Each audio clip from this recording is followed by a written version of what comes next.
My son let them drag me out of that ballroom like I was a homeless man who wandered in off the street. He stood there, in his tailored charcoal suit, champagne glass raised, laughing at something his father-in-law said. He saw me being escorted out. He saw my bloody sleeve, my wrecked dress shirt, my torn jacket. He turned back to his conversation without missing a single beat. 44 years I gave to that boy.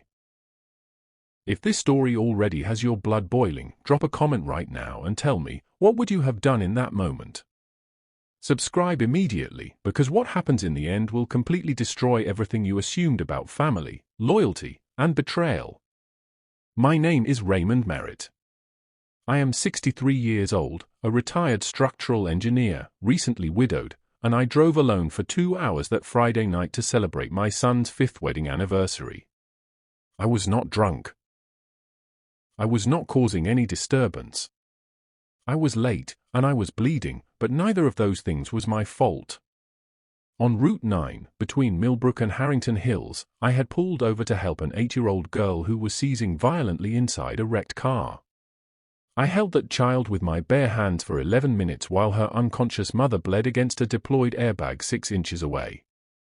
I arrived at the Pinnacle Grand Hotel with blood on my shirt and gravel in my shoes. Margaret Hargrove, my son Ethan's mother-in-law, took one look at me from across the marble lobby. She walked directly to the security desk and whispered something in under 15 seconds. 2 minutes later, a guard had my arm. And my son, Ethan Daniel Merritt, the boy I raised alone after his mother passed, watched it happen and said absolutely nothing. 2 hours before that lobby, I was driving north on Route 9 with the radio off. The rain was light, barely a drizzle, and I was using the quiet to rehearse my attitude for the evening. I had promised myself I would not react to anything the Hargroves said or implied. I had practiced being invisible, which is a humiliating thing for a grown man to rehearse. The Hargrove family had never accepted me as part of their world. Gerald Hargrove built his wealth through commercial real estate in the 90s and never let anyone forget the altitude of that achievement. His wife Margaret ran their social calendar like a military operation, and I was consistently scheduled for the smallest possible role. I genuinely liked my daughter-in-law Danielle, despite her family. She was warm, honest, and treated me with basic human decency, which in that family made her exceptional. Then my headlights found the silver sedan crumpled against the guardrail. The passenger side was crushed inward at a brutal angle. Hazard lights blinked slow and orange in the rain. No other cars had stopped yet, which told me this had just happened, minutes ago at most. I pulled over hard onto the gravel shoulder. I left my dress shoes in the car and ran in my socks because the gravel was wet and sharp and I needed traction more than dignity. I reached the rear door first and heard a sound that every parent recognizes at a biological level. A child in serious distress. The sound was rhythmic, guttural, unmistakable. I yanked the rear door open and understood immediately. Seizure. A little girl, no older than 8, strapped into her booster seat, arms rigid, eyes completely rolled back, jaw clenched hard. The front seat held her mother, unconscious against the airbag, forehead split open and bleeding significantly. I positioned myself in the rear door frame and did what needed to be done. I held that child carefully turned on her side, protecting her airway with both hands, talking to her continuously even knowing she couldn't process my voice. My right jacket sleeve caught on the broken window frame when I first reached in. The glass edge opened a 4-inch gash along my forearm before I felt the resistance. I didn't stop. You don't stop for something like that when a child is seizing in front of you. A truck driver pulled over at the 8-minute mark. 8 minutes is a very long time when you are alone on a wet roadside holding a convulsing child. He called 911 and positioned himself at the front of the wreck to monitor the mother's breathing. The rain intensified steadily, soaking through my dress shirt completely. I kept my hands exactly where they needed to be. I thought about Ethan while I waited for the sirens. I thought, specifically, that he would understand when I explained this. Ethan had a good heart underneath everything the Hargroves had built around him over 5 years. He had to understand. The paramedics arrived at 11 minutes. The female paramedic looked at my position, assessed what I had done, and said quietly, "Good call on the positioning, sir." I told her everything I had observed, the timeline, the intensity, the approximate duration. She confirmed a severe febrile seizure, manageable, survivable. The little girl went limp and began breathing normally as the ambulance lights flooded the road. The mother was conscious, asking for her daughter in a broken, terrified voice that I will carry inside me for the rest of my life. I walked back to my car. I drove to the Pinnacle Grand Hotel. I walked in looking exactly the way I looked. The Pinnacle Grand Hotel lobby was everything Gerald Hargrove loved about himself made architectural.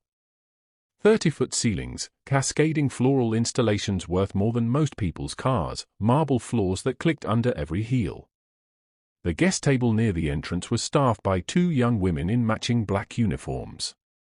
I gave my name clearly. Raymond Merritt, father of the groom. The first woman found my name, looked up at me with a professionally maintained expression, and then let her eyes travel slowly down my dress shirt. The blood on my right sleeve was dark and visible. My jacket was torn at the shoulder seam. My tie had been pulled loose sometime during the wreck and I hadn't fixed it. She made a quiet radio call before handing me my table card. I walked into the ballroom with my jaw set and my shoulders straight, because walking in any other way would have given Margaret Hargrove exactly what she wanted before I even reached the room. The band was playing something tasteful and forgettable. 200 guests circulated with champagne and rehearsed laughter. Danielle was near the head table in a deep burgundy gown, genuinely radiant. I scanned for Ethan and found him laughing with Gerald near the bar, both of them comfortable in the easy way of men who share secrets and profits. Then I felt the change in the room's temperature before I saw the cause. Margaret Hargrove was moving toward me with the precision of a woman who has spent 6 decades eliminating problems before they could speak. She stopped 2 feet away. She looked at my shirt. She looked at my arm. She did not ask what happened. She looked past my right ear and said, to someone positioned behind me, "Please." The security guard was large, professional, and apologetic in the specific way of men who dislike their instructions but follow them regardless. He said there had been a concern raised about my appearance and that management had requested I wait in the lobby while the situation was assessed. I told him I was the groom's father. He said he understood completely, but that his instructions were clear. I told him I had just pulled a seizing child out of a wrecked car on Route 9 and driven directly here from the scene. He nodded with the blank patience of a man who has heard many explanations in many lobbies. I looked across the ballroom for my son. Ethan was still at the bar, 25 feet away, now listening to something Gerald was saying with a focused, serious expression. I said, "Ethan," loud enough for him to hear clearly. He turned. Our eyes connected directly and without question. I watched his face do something complicated in the space of 2 seconds. Then Gerald Hargrove said something quietly into his ear. Ethan turned back to Gerald. The guard's hand closed around my upper arm. I said, "That is my son." The guard said, "Sir, please." I said Ethan's name one more time, without raising my voice, because I am not a man who shouts in ballrooms. Ethan did not turn around again. I stopped resisting the escort because resistance would have looked like exactly what Margaret wanted it to look like. So I walked out of that room voluntarily, arm bleeding, shirt destroyed, with my dignity compressed into something very small and very hard that I kept in my chest like a stone. They placed me in a small waiting area near the coat check room, separated from the event by heavy glass doors through which I could see the chandeliers and the moving silhouettes of guests. A junior staff member brought me a glass of water and 2 folded cocktail napkins. He looked at my arm and said, quietly, "Sir, do you need medical attention?" I said I was fine. He nodded and left without argument, which was the kindest thing anyone in that building had done for me all evening. I pressed a napkin against the gash on my forearm and sat on a tufted bench and allowed myself, for the first time that night, to feel exactly what I was feeling. Not the adrenaline of the roadside. Not the controlled professionalism of explaining the situation to security. This was older. This was the specific, gutting pain of being made invisible by your own child in front of people who already considered you an inconvenience. I had felt early versions of this pain before. When Ethan stopped joining me for Thanksgiving the 3rd year of his marriage, I understood it as compromise. When he missed his mother's memorial observance because the Hargroves had a family trip scheduled that same weekend, I swallowed my anger quietly. When the Sunday calls became monthly, then occasional, then essentially theoretical, I told myself grief changes people.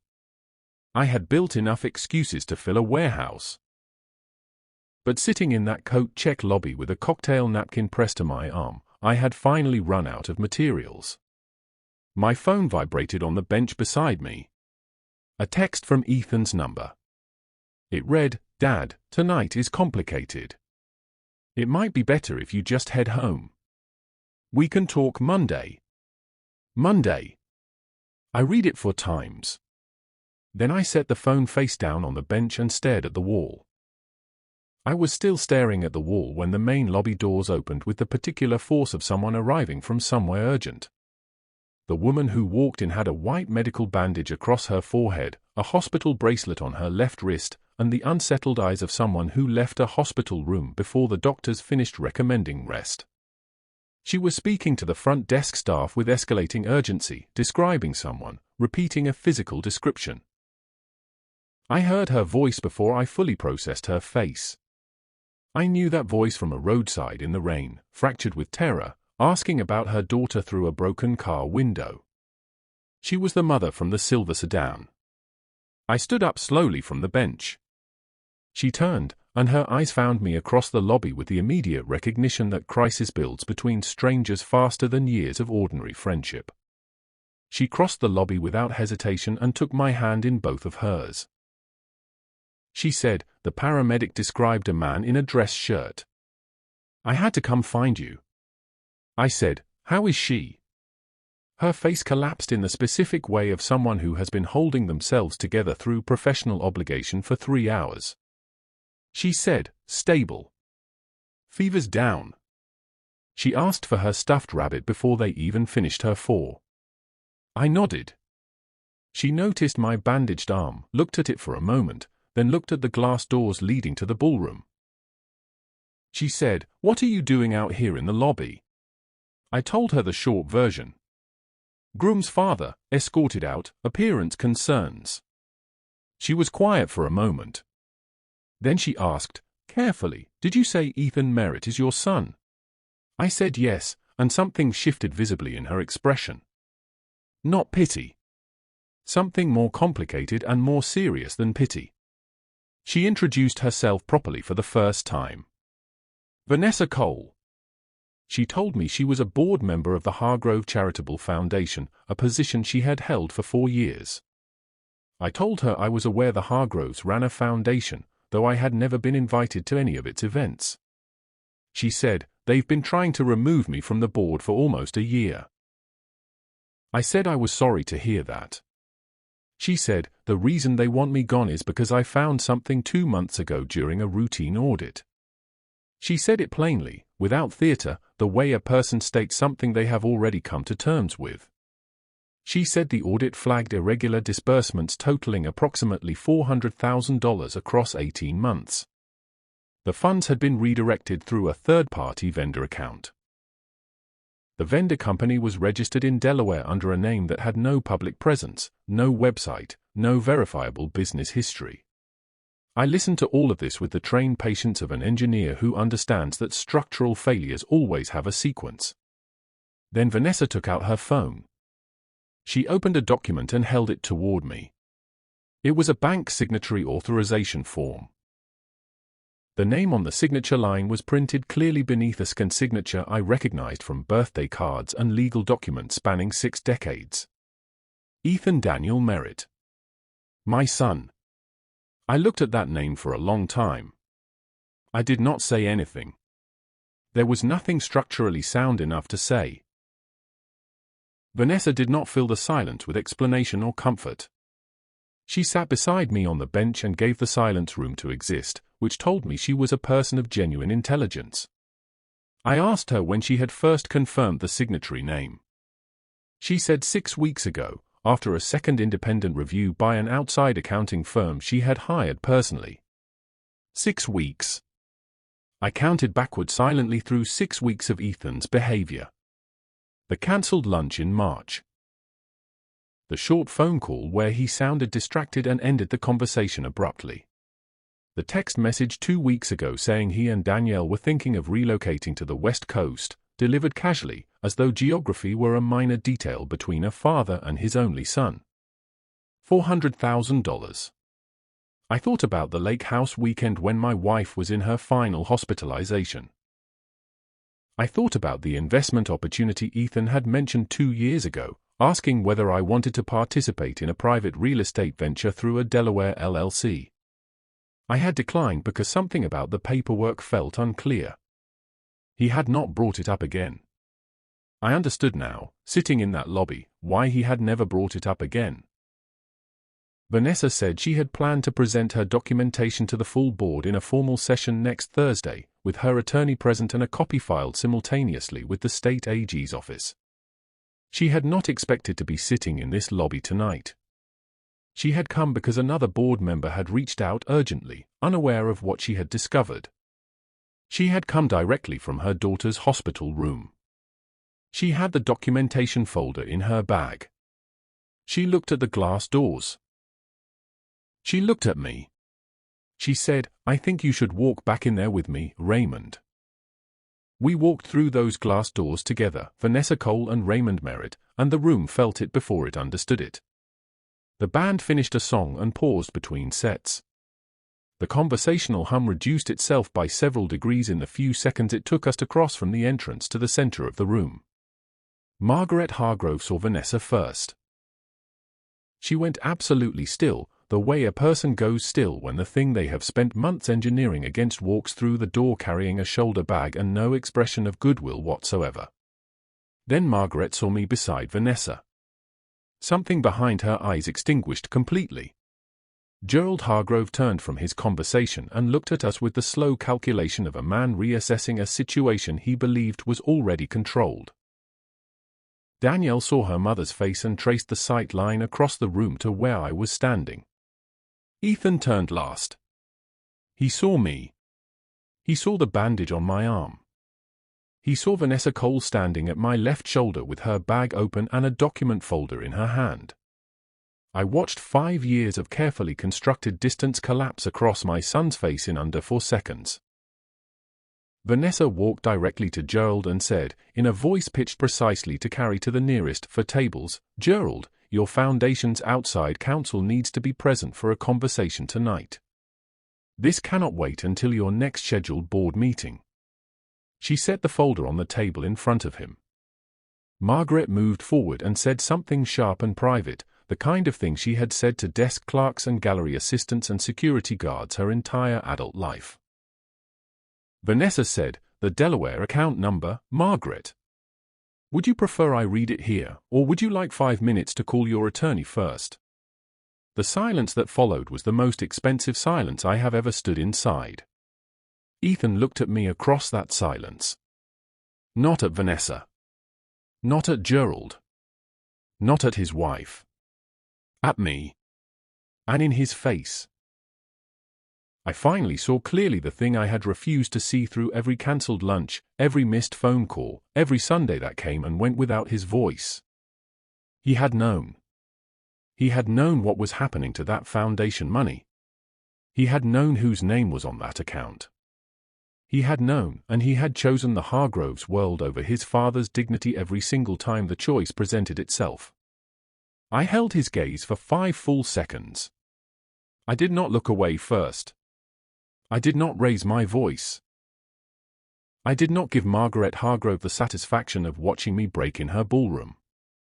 I simply turned around and walked toward the exit, back straight, arm bandaged, shirt still carrying the blood of a little girl I had stopped to save on the side of a road.